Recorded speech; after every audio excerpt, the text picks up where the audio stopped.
Thank you very much. I coordinate some activities for GAIA at the European level, not all of them. And I usually don't start my presentations this way, but because of the recent events in Bialystok and the recent constant verbal and physical attacks on LGBT people in Poland, and newspapers even distributing gay-free stickers to their readers, I want to emphasize this is not a gay-free presentation, quite the opposite. And I really hope that these speeches and these hate speeches will end in Poland and elsewhere very soon. And moving from human rights to animal rights, some introductions, who we are.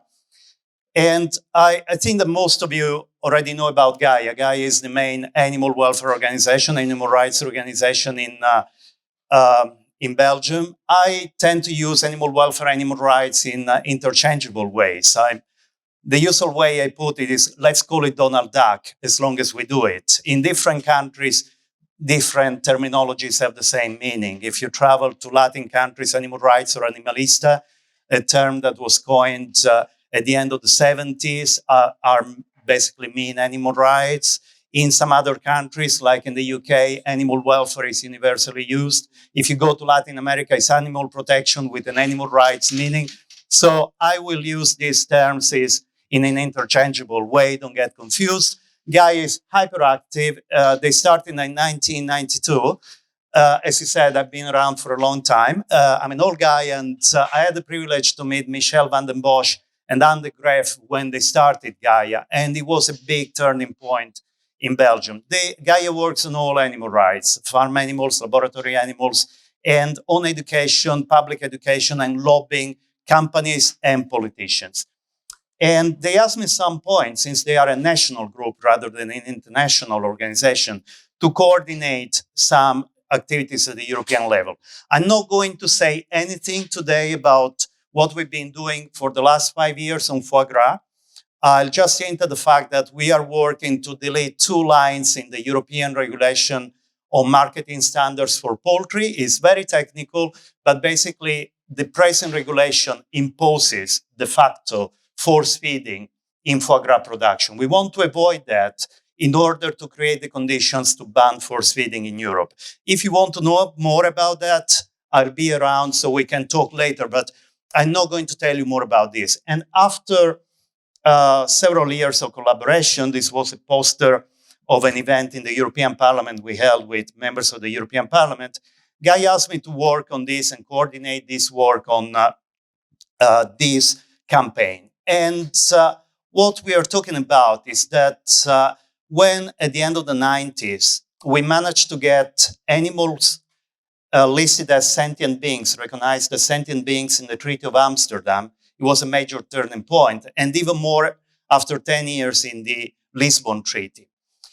Article 13, we are all familiar with that, says that animals as sentient beings should be respected in the elaboration and implementation of legislation, and we should take full account of their needs.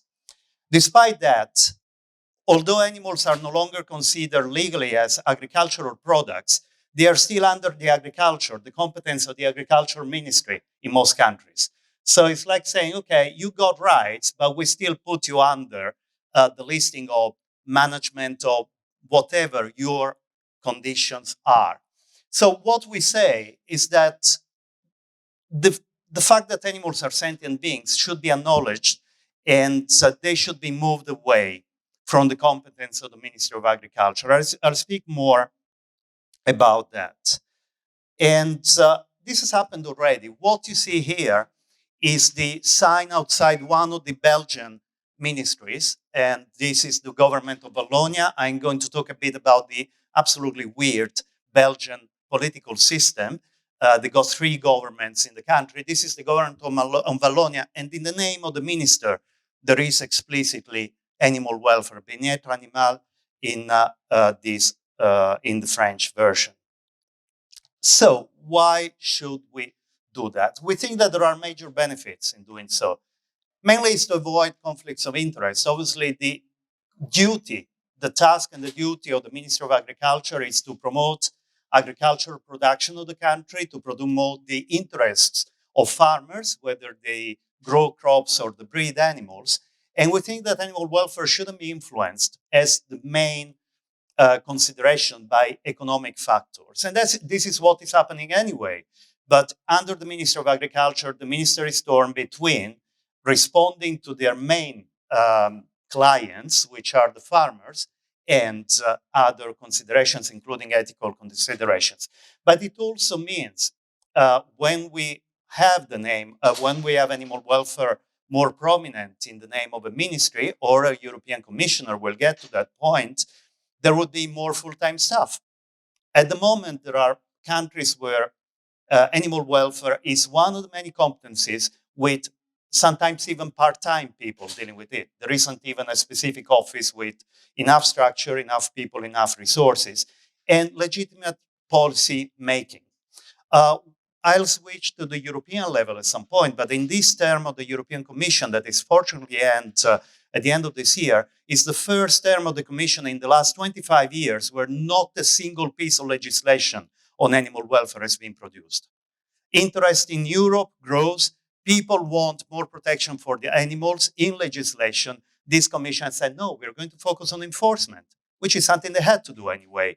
But this means that having the name, having animal welfare as one of the main competencies obliges action on this front. And we also allowed more control by the parliament demanding ministers to do their jobs. So we think that this is kind of an umbrella campaign or umbrella work. And the way we put it in a provocative line is that if you only conduct a campaign, do this because it can help everything else, or better, just add it to the demands you present to politicians, because it can really help a lot. It can boost a lot your effectiveness. How? I'll give you some examples of how it happened in Belgium, because Belgium is actually the country where now there are ministers for animal welfare. And it's not the only country where animal welfare is not under agriculture. So the first turning point was in 1999. After 7 years of campaigns, GAIA had this demand among its key demands since they started in 1992. But in 1999, they managed to take away animal welfare from the Ministry of Agriculture. It went under public health. It was still an office. It was still a unit inside the ministry, but it was no longer under agriculture. And there is no magic there. I mean, as you can imagine, it's what you've been doing all the time. Contact politicians, annoy them, knock on their door until the door opens. And opinion polls, demonstrations that try to bring together other organizations. Some of them didn't see the point of lobbying altogether. Some of them didn't see the point of asking for this reform, but gradually more organizations came on board and there were more media and people interested in it, and support grew. So in 1999 was moved under public health, but the second step was in 2014. The big opportunity came from a state reform, a constitutional reform in Belgium in 2011, focused on decentralization of the system, and it led to the complex system. Now you got 3 governments in Belgium, Brussels capital, Wallonia, and Flanders. And the weird thing is that basically whenever they need to express a position as Belgium, they all have to agree. So you got 3 ministers of everything. And you can imagine the headache of an organization that already had to translate everything into French and Flemish, and now expand it, multiply times 3. So there were a lot of dangers in it, because controlling 3 administrations instead of 1, it's just, a nightmare come true. But there were also opportunities, and that's where they focused. So there were new actions. Some were general actions, demonstration and so on, and some were targeting the single parties, asking them to include in their political manifesto this promise, asking each and every one that they committed, if they were in government, to support this change, and especially to support it in the state reform. And, well, they succeeded. So in the 3 regions, animal welfare is no longer under agriculture. Depending on the administration, we'll see names in a bit, but it's under environment, transport, equal opportunities, And it's an explicit competence of each minister with specific budget and specific stuff. So what this has meant. GAIA was already doing a lot. It's been always a hyperactive, sensible, radical, nonviolent political organization, but this has multiplied the results. And you see some, I mean, this is a summary of some flashy headlines. There is much more. The recent animal welfare law approved by the Walloon government is amazing. The fact that foie gras is produced in 5 member states out of 28 still, and in 2 of the 3 administrations, it's being banned for feeding. And in Wallonia, the minister, who was the minister in charge of animal welfare until the recent elections, had said that he wanted to ban force feeding in Wallonia as well. There is a lot going on, but this is because there is very strong cooperation with people who are in charge of animal welfare, and they feel they are part of the picture. They feel they are part of a changing society. They feel they are part of that society that wants a better world for animals. And they got the means to facilitate the work of NGOs to get legislative change approved. So if you are into job titles and complicated bureaucratic terminology, these are the 3 names of the ministries. So in the Flemish side, in the Flanders, it's mobility, public works, Brussels periphery, tourism, and animal welfare. I like a lot the Brussels one because it's equal opportunities and animal welfare. I think it links animal rights to human rights in a brilliant way. But as you see, I mean, having 3 governments has led to bring together quite a lot of responsibilities for the minister. So the street signs or I think their business cards must be something like an A4 to write everything, but it works. So what we are suggesting is that this change should be expanded. 2 other countries have animal welfare away. And if anyone here sees that there are some mistakes there, please let me know. But I wrote around, I did some research, but I was in Italy. For the last 15 years, I've lived in London. I tend to go for messed up countries. So I moved from Italy to Britain and got 2 passports, and none of them seems to have any meaning at the moment. But anyway, in Italy and in Austria, animal welfare is under health, public health. So obviously, you can have corrupt ministers, you can have people, public officers who don't care. But in general, in my experience, it's been much easier to go to a minister of health, and to people in charge, the CVO and so on, and say, look, your responsibility is for animal welfare. Economic factors and so on are concern of the Ministry of Agriculture, and obviously they have a voice, but you are in charge. You have to move things forward. And it happened.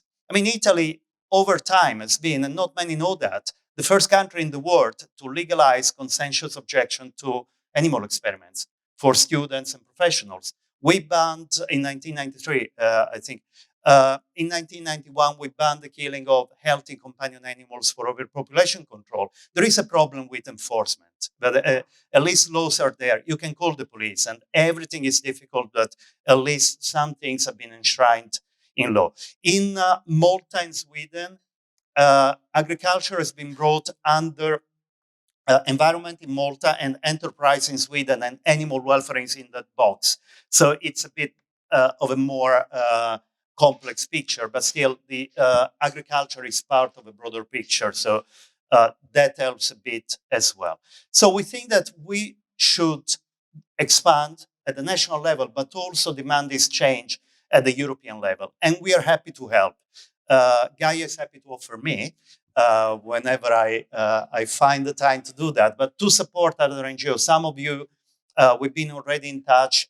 We can provide briefings. We can come together to meetings to explain what is happening. But we really like this thing to expand and make it easy for all of you, even if you haven't got resources to get it done. It would be about translating things, and I'm really happy to support whatever you want to do on this front. And talking about EU, the EU level, as you probably know, at the moment and since 2000, animal welfare in the EU is under the competence of the Directorate General, which is the ministry in EU terminology for health.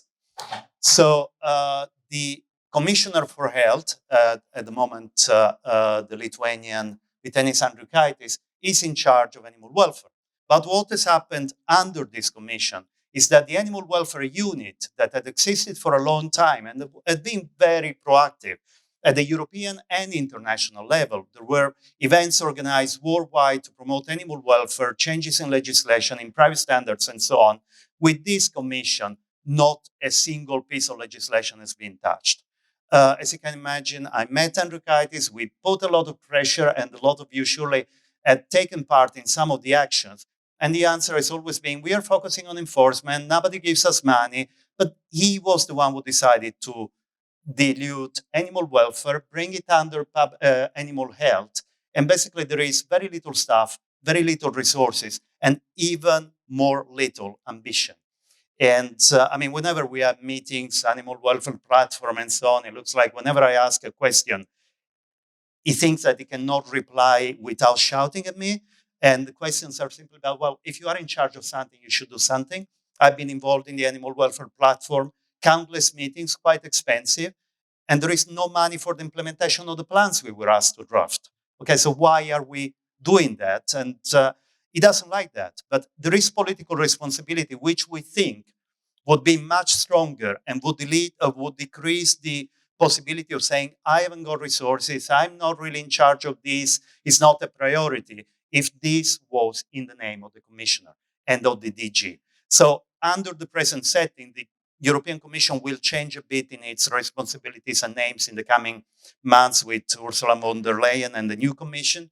But in the present setting would be it's public health and consumer protection, would be public health, animal welfare, and consumer protection. There should be a unit, a specific unit, a directorate. There couldn't be any excuses not to act on this. So we think that this change, which we are proposing now to European politicians, we don't expect it to happen with this commission, but we want to pave the ground for the next, is essential. So it will probably reduce, it's our expectation, the power of lobbies. The meetings I'm having on poultry farming and foie gras and so on are with DG Agriculture. They are the ones who lead the game. And the other guys are nice, smile, I wish I could help you. You remind them that they can actually do it, but then they find always, oh yeah, but the others are stronger. So we want to give strength to the ones in charge. So what next? If there is still space for some questions, we can talk now.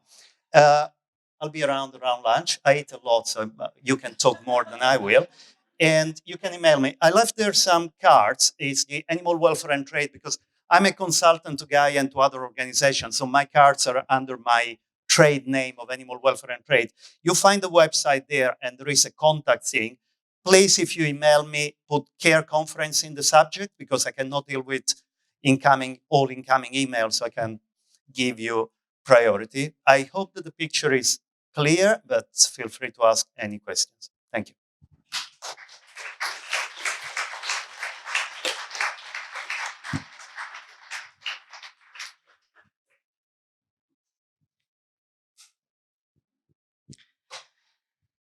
So, hi again. I am happy to tell you that after we met you 2 years ago and you were insisting of this separation from our agriculture, we now have the commitment of the new government that it is leaving, the law is leaving from the Ministry of Agricultural, and is going to the Ministry of Internal in Greece. Okay. Right. So I remember you were telling about the Ministry of Health. They didn't want the law to go over there, and they insisted on the Ministry of Internal. So I just want to ask you, is there something that it's going to be suspicious over there? Or is it okay, since it left the ministry, the bad ministry that we couldn't deal for 20 years? Being both Southern Europeans, obviously there might be something dodgy there. But that would be the answer to whatever scenario. I think it's great because I really like the idea of, I don't want special legislation for black people, for gay people, for I want legislation that applies to whoever who bears rights. I think we're not equal. We are all different. And I think that the richness in society is from our differences, and we got different rights. I even got the right to assistance during birth because I don't give birth. It would be quite, I mean, I hope not. But we got different rights based on our needs. So I think that going under Home Office, the Home Office is the one in charge of compliance with legislation, is the one basically in charge of rights. And that's why some populist parties want the Home Office, because that's the way they can carve down civil rights. But that's the place where actually animals can get more recognition of their own rights. And we, at the end of the day, we always need support from the Home Office to get police on board. I mean, I remember most of you weren't even born at that time, but there was a case many years ago. There was a huge turning point in Italy on live animal transport in the port of Bari.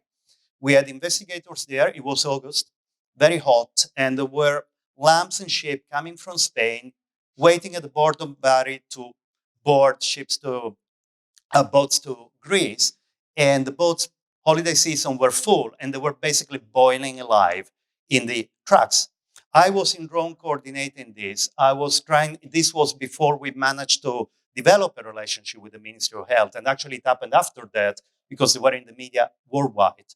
We called the police, we called the Carabinieri, which are under the Ministry of Defense. We called at the end, it was the environmental police that came and agreed to open the trucks, and hundreds of them had died on board. Our volunteers brought them out and put them in stable, and some of them were, could recover. And unfortunately, their fate was anyway not a good one. But this further torture was there. If there had been a strong commitment there, we could have just called the minister and say, okay, this is about law enforcement. So I think it's good that you have to be vigilant. I don't, I think you knew that already.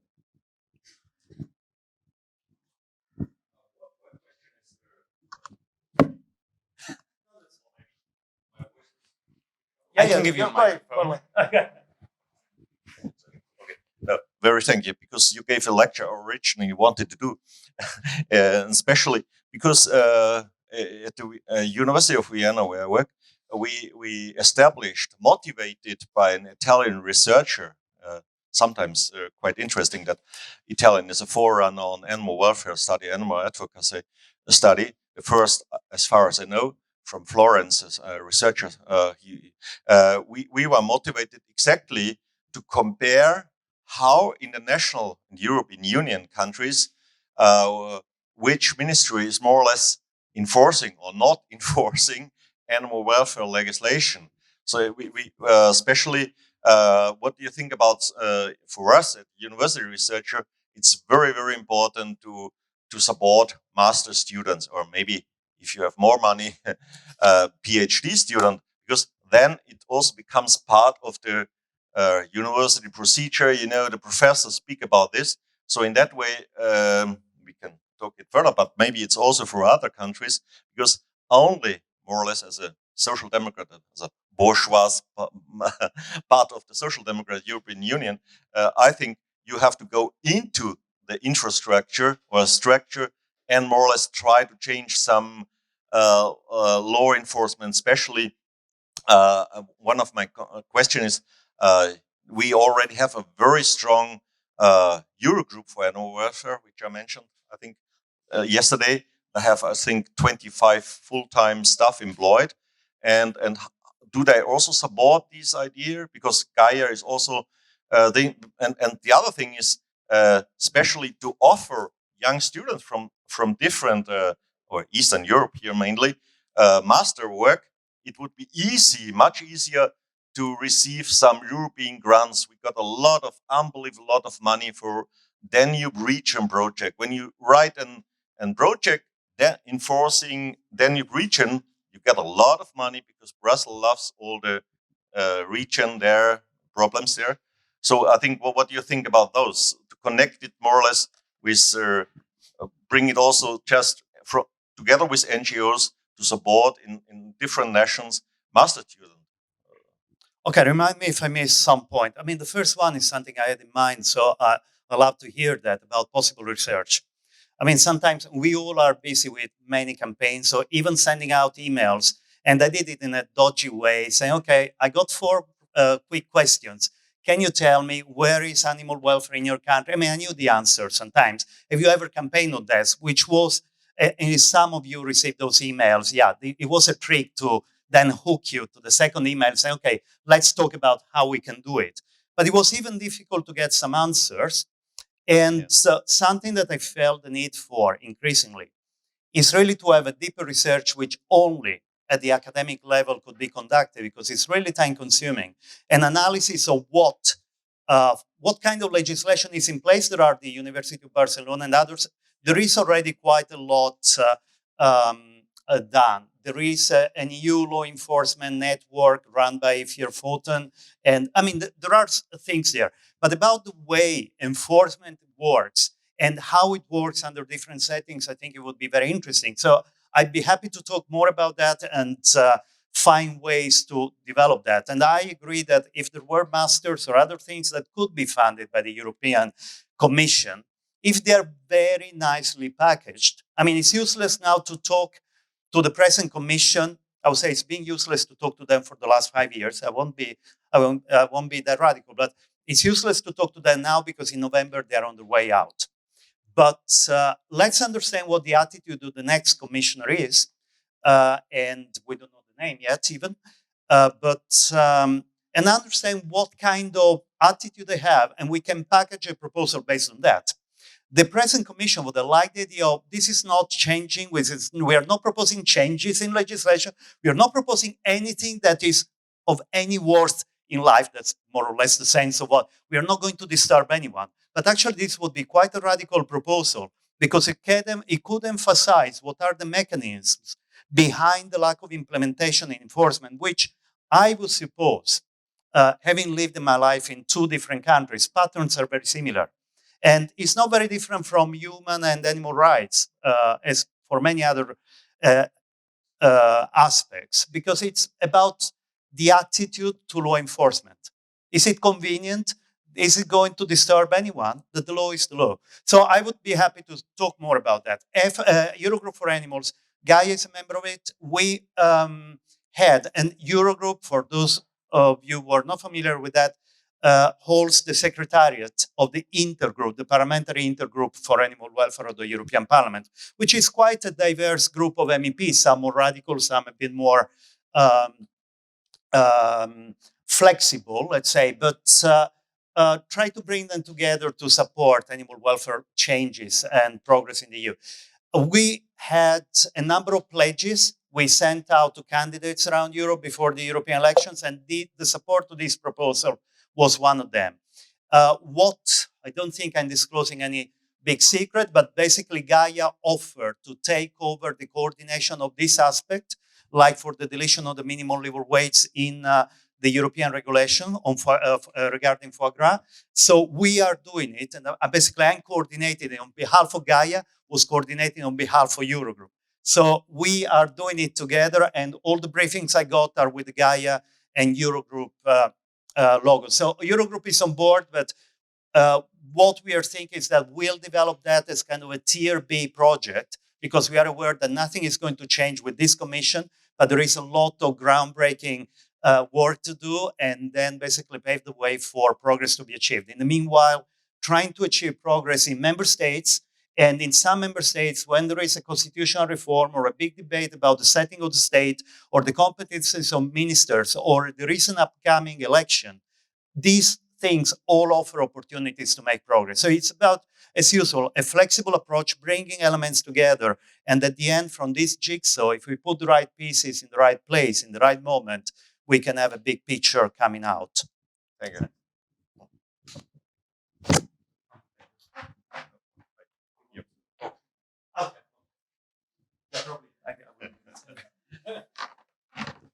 Thanks, it's been a really interesting talk. I'm interested to know, you mentioned that Malta and Sweden have this change, and obviously Belgium. What do you think restricted groups or not made groups follow this strategy to date? Because it seems like it's been quite successful, and we've got Greece now as well. I'm surprised I haven't heard more about it. Maybe that's on me. But yeah, why? I'm obviously from the UK. we have our own problems. But outside of that, what do you think is restricted groups not going for this strategy or not thinking that this strategy is something they should undertake? You mean animal welfare groups? Yeah, to push this forward more. Stop recording. I mean, I've been active in animal rights, animal welfare, animal protection, animal whatever, my Donald Duck thing, since I was 11. And I've been involved actively in politics. I started leafleting for the abolition of military tribunals when I was 13. I was a freak, complete freak. But to me, politics has always been relevant. I mean, if you want to change reality, you have to change legislation. Leafleting outside a shop, if you don't link it to something else, it's not going to change much. It can change. You can bring on board someone else. It can develop a conversation. It's not going to change the big numbers. A petition in itself, I find it useless. The value of a petition is to collect names, to mail them, possibly for fundraising, and to inform people who signed the petition. If you don't link it to a big political campaign, it's not going to change much. And I think that, I mean, my main frustration, probably one of my main frustrations over time is that I've seen so many groups with a lot of energy spent without any understanding of the value of dealing with politicians. And there is this kind of defeated attitude already. Politicians are all corrupt. Politicians are all bad. Many are. Many are not. And if you find the right ones, but society is corrupt. A lot of people are bad around us. I mean, we are not going around saying, okay, you're good, you're bad, you're good. Or we lock ourselves. I mean, I'm a gay, Christian, vegetarian, whatever.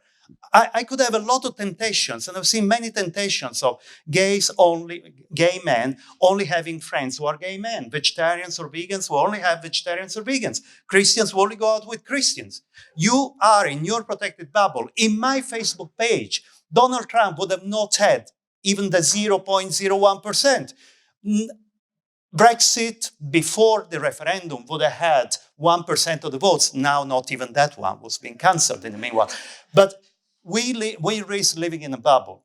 And I coordinated campaigns. I mean, I worked on the campaign, in Southern Europe on the campaign with EFAP was at the time on the ban on the battery cages for laying hens. They never lobbied. We started talking.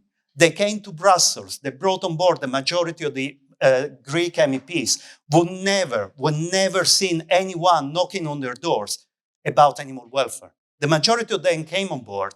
I had meetings with Slovenian government. I started having friends who became ministers in Denmark and so on. I mean, you can do that. Politicians are people like us, sometimes less clever. But you can really engage if you find people who care, and there are people who care. As you said, there are people who are involved in politics because they believe that politics is the tool to do it, and being surprised. I got my ideas.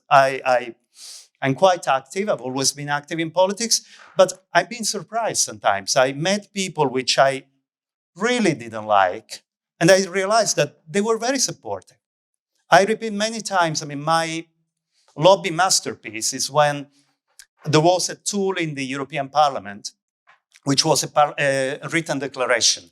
If the majority plus one of the members of the Parliament signed a statement within 3 months, it became an official position of the Parliament. It was terminated recently. But anyway, I got one tabled against animal experiments, co-signed by the leader of the Neo-Communist Party of Italy and the leader of the Neo-Fascist Party.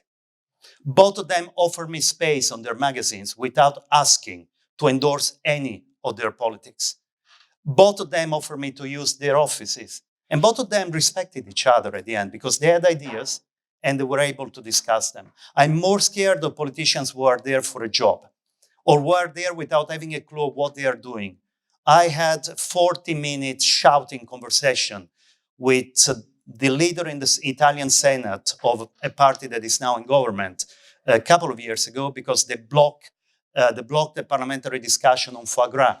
And said, well, I didn't know that it was there. I said, well, the resolution was signed by one of yours. I wrote that. And it was signed by all parties. No, it was kind of something the other party wanted to avoid talking about banks. And no, you signed it.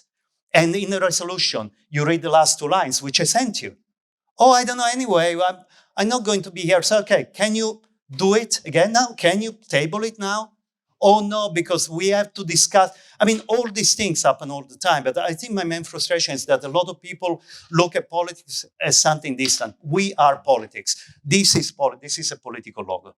We are a political logo that is an umbrella for politicians or people involved in politics of any ideology and none who want to do something for the animals. And that's, I think, what every organization should be. So I think that's the limit, that people have been defeated by the idea that politics is dirty. Politics is one of the highest forms of engagement in society. And it's what we do as animal rights people. Thank you.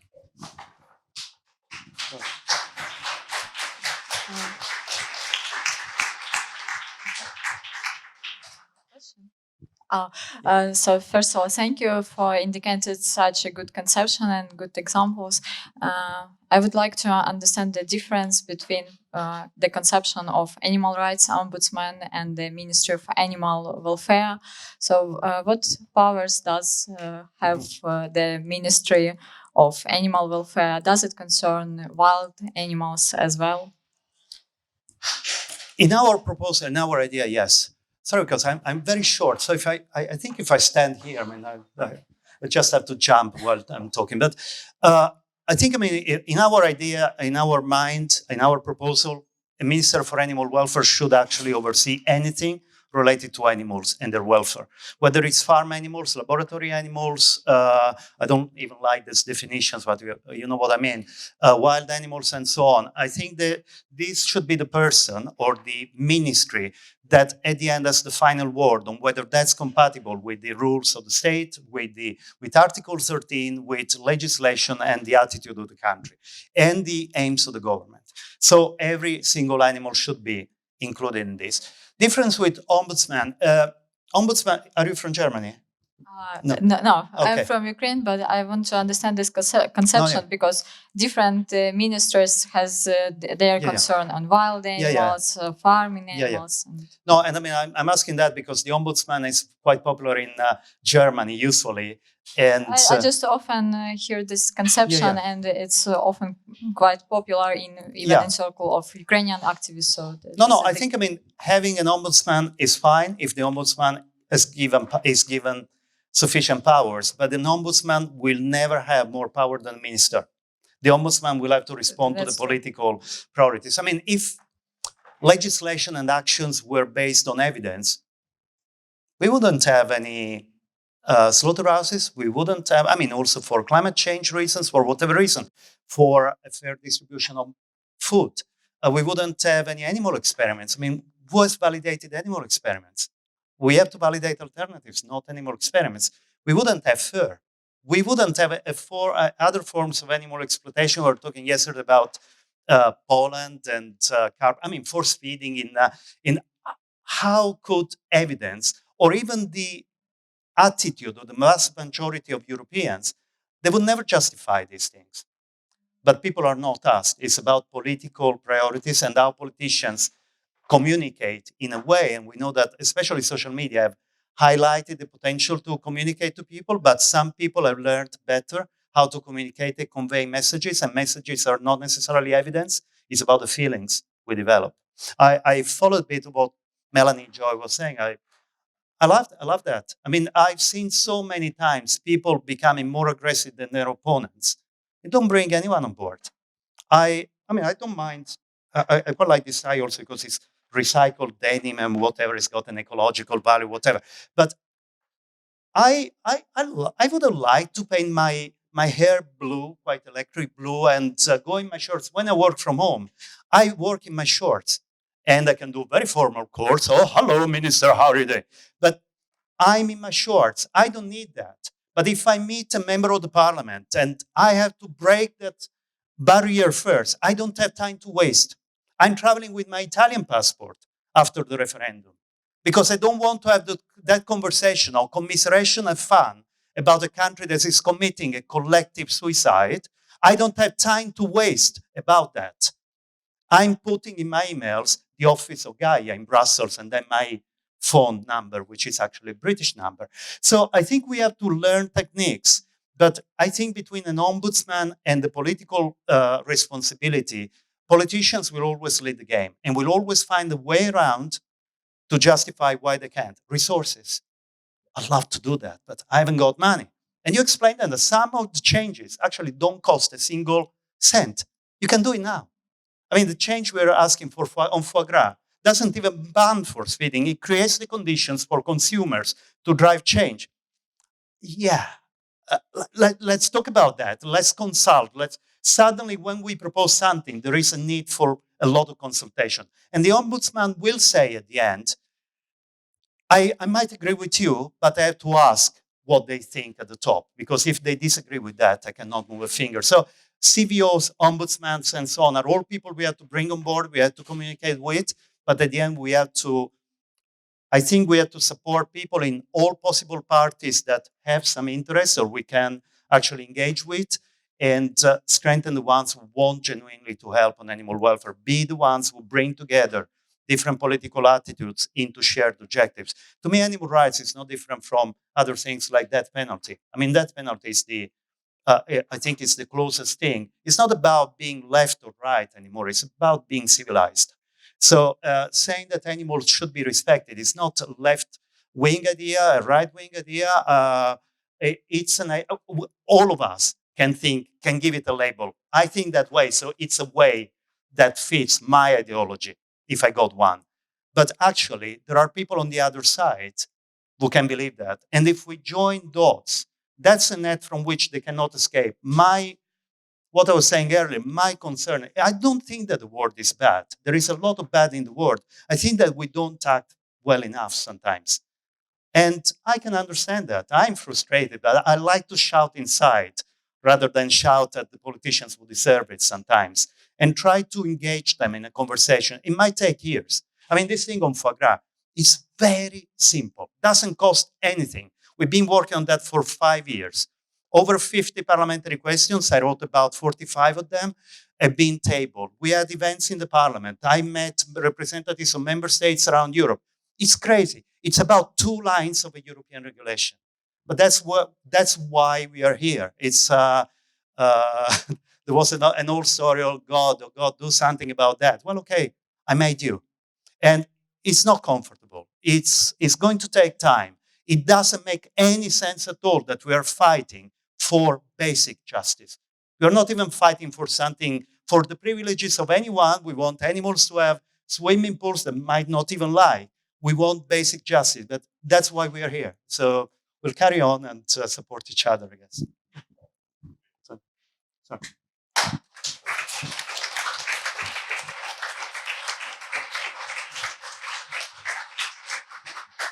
Okay, thank you for addressing the issue in such a broad perspective. Now it's time we finished. If you want cards, sorry, I left the cards here, so please feel free to take them. And if you want to talk, but as Adolfo said, you can always consult him during lunch break. So I encourage you to do so. And I would like to inform you before you leave that, maybe remind you that the movie, the screening of the movie Secret Lives of Pigs will take place 15 to 3, not quarter to 3, not quarter to 4. Okay, great.